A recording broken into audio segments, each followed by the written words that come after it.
দীর্ঘদিন পর 100 দিনের কাজ চালু হলো। আমরা এই মুহূর্তে দেখতে পাচ্ছি লাভপুরের বিজেপির বিধায়ক দেবাশিস ওঝা, তিনি কিন্তু রীতিমতো ফাওড়া ঝুড়ি নিয়ে 100 দিনের কাজে হাত লাগিয়েছেন।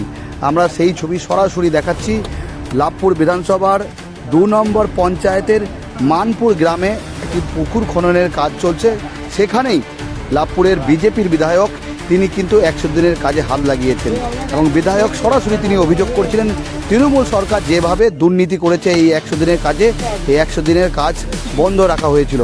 এরপরই কিন্তু পালা বদলের পর এই 100 দিনের কাজ শুরু হলো এবং আমরা দেখতে পাচ্ছি সরাসরি বিধায়ক তিনি কিন্তু ফাওড়া নিয়ে রীতিমতো খনন কাজ শুরু করেছেন এবং হাত লাগিয়েছেন।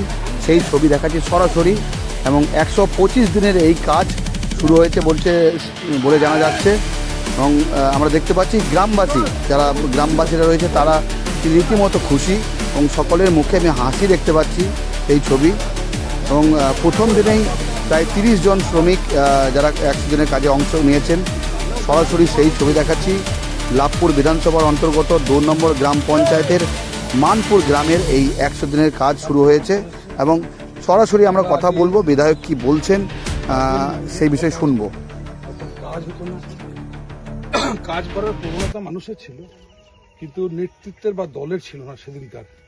সুতরাং কাজ না করে পয়সা উঠিয়ে নেওয়া বা কাজ করলই না, শুধুমাত্র সাইনবোর্ড, এই সমস্ত স্বভাবগুলো আমাদের ত্যাগ করতে হবে। কাজটা আপনারা কাজের মতো করুন। আমরা চাইব কাজের 70% থেকে 80% কাজ মিনিমাম সেখানে হোক, কারণ আপনারাও সকলেই জানেন এটা সরকারি পয়সা। সরকারি পয়সা যাতে কোনো রকম মিস ইউজ না হয় সেই জায়গাটা আপনাদের একটু নজর রাখতে হবে। আমরা এখান থেকে এই কাজটা বন্ধ হয়ে গেছিল শুধু টাকার মিস ইউজে। আগামী দিন যেন এরকম কিছু না ঘটে এবং যে ইন্সপেকশন আসবে তাকে যেন আমরা দেখাতে পারি এই দেখুন এই ছিল আমাদের টাকা, বর্তমানে এই কাজটা হয়েছে, আপনারা মেপে নিন, যা করবেন করুন। এখানে কোনো রকম টাকার অপব্যবহার হয়নি বা যে উদ্দেশ্যে আমরা কাটতে এসেছিলাম সেই উদ্দেশ্য আমাদের সফল হয়েছে, এটা যেন আমরা দেখাতে পারি গভর্নমেন্টকে। আজ থেকে তো আপনাদের গ্রামের 100 দিনের কাজ শুরু হলো, তো আপনাদের কেমন লাগছে? আমাদের খুবই ভালো লাগছে, কারণ আমাদের অনেক দিন ধরে কাজ হয়নি। আমাদের এই কাজের উপর পেয়ে আমাদের অনেকটা আর্থিক সহায়তা হবে, কারণ দীর্ঘদিন যে আমরা এই কাজটা পাই নাই, সেই কাজ থেকে আমাদের একটা সমস্যার সমাধান হতো, সংসার কিছুটা চলতো। তা সেটা না পাওয়ার জন্য আমাদের খুবই অসুবিধার মধ্যে ছিলাম। এই নতুন গভর্নমেন্টের নতুনভাবে কাজটা পেয়ে আমরা খুবই আনন্দিত আজকে।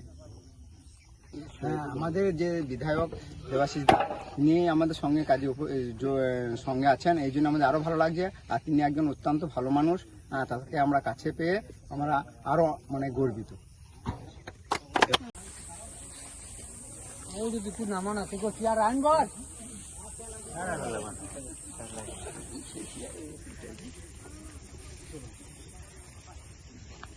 দু নম্বর পঞ্চায়েতের অন্তর্গত মানপুর গ্রামে 100 দিনের কাজ শুরু হলো, তো এই বিষয়ে নিয়ে কি বলবেন আপনি?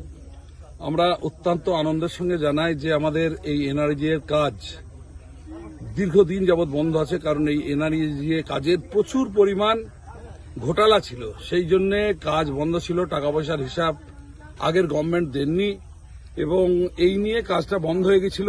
আমরা আজকে ওই বিষয়টা সমস্ত কাটিয়ে উঠে নতুন করে আজকে লাভপুর 2 নম্বর গ্রাম পঞ্চায়েতের মানপুর গ্রামে 126 নম্বর বুথে আমরা এসেছি, 124 নম্বর বুথে আমরা এসেছি এবং এখানে সম্মানীয় বিডিও সাহেব, সম্মানীয় জয়েন্ট বিডিও সাহেব, সবাই আমাদের অফিসিয়াল স্টাফ এবং আমাদের যারা আমি লাভপুরের বিধায়ক সহ আমাদের যারা এখানকার লোক আছেন, প্রত্যেকটা জনসাধারণ আনন্দের সঙ্গে কাজ শুরু করেছেন এবং আমার শ্রমিক বন্ধুগণ যারা এখানে কাজ করছেন তারাও অত্যন্ত আনন্দের। আমরা প্রত্যেককে অনুরোধ করেছি কাজটা যেন কাজের মতো হয় এবং আগামী দিন যেন কাজের প্রতি যে বদনাম ছিল সেই বদনামটা আমরা ঘোচাতে পারি। আমরা যে নতুন গভর্নমেন্ট এসছে সেই গভর্নমেন্টের যে দৃষ্টিভঙ্গি, সেই দৃষ্টিভঙ্গিতে যে রাম রাজ্যের প্রতিষ্ঠা করা সেটা আমরা চেষ্টা করছি।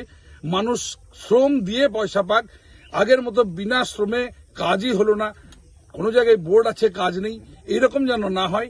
সঠিক শ্রমের সঠিক মূল্যায়ন করে তারা যেন প্রত্যেকজনে তাদের পয়সাটা পান, এই দৃষ্টিভঙ্গি রেখে সরকার তার নিজ দায়িত্ব পালন করবে। আগামী দিনে এই কাজটা আরো বেশি পরিমাণ হবে। এমনিতে তো আগের থেকে ডেজ বেড়েছে, সুতরাং আগামী দিনে সমস্ত মানুষের এটা একদম একটা 50% বছরের সংসার চলে যাওয়ার মতো একটা জায়গা গভর্নমেন্ট ভেবেছে তৈরি হবে, এবং আমরাও সেই রকম লেবারদের প্রত্যেককে অনুরোধ করব যেন কাজটা কাজের মতো হয় এবং আগামী দিন উন্নয়নের ধারাটা এখান থেকে পরিষ্কার আগের মতো শুধুমাত্র ভাতার উন্নয়ন নয়, অরিজিনাল যে উন্নয়ন যেটা করলে সমাজের উন্নয়ন হবে সেরকম কাজ আমরা করতে চাই এবং আগামী দিনেও করব।